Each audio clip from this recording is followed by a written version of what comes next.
যখন আমি রিয়েলাইজ করি যে আমি প্রচুর পরিমাণে আনহেলদি খাবার খাচ্ছি, এবার আমার একটু হেলদি খাবার খেতে হবে।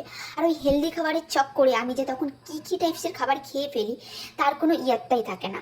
আজকে যেমন আমার মনে হয়েছিল যে আমাকে হেলদি খাবার খেতে হবে, তাই জন্য আমি বাজার থেকে চিকেন কিনে নিয়েছিলাম। আর আমি ভেবেছিলাম যে একটু স্যুপ বানাবো।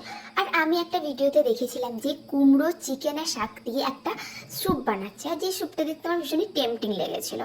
সো তাই জন্য আজকে আমি ডিসাইড করি যে ওই স্যুপটা আমি বাড়িতে ট্রাই করবো। আর আমি এই খাবারগুলো একা একা খাই না, আমি আমার সাথে সাথে আমার পার্টনারকেও খাবারগুলো খাওয়াই। সে বেচারা মুখ বুজে খাবারগুলো খেয়ে নিলেও তার মুখের চেহারা দেখে আমি বুঝতে পারি যে এই খাবারগুলো তাকে ঠিক কতটা নির্যাতন করছে। তাই আজ থেকে আমি ডিসাইড করেছি যে আমি আমার বানানো এই অতিরিক্ত হেলদি খাবারগুলো নিয়ে একটা সিরিজ বানাবো।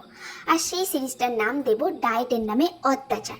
আর আমার মাথায় তো কোনো ইউনিক রেসিপি আসে না, আমাকে হয় ফেসবুক না হলে ইউটিউব থেকে ফলো করতে হবে রেসিপিগুলো, এবং সেই রেসিপিগুলোর এক্স্যাক্ট টেস্ট কেমন হচ্ছে, ভালো হচ্ছে কি মন্দ হচ্ছে, আমি সমস্ত কিছু ডিটেলসে প্রপারভাবে শেয়ার করব।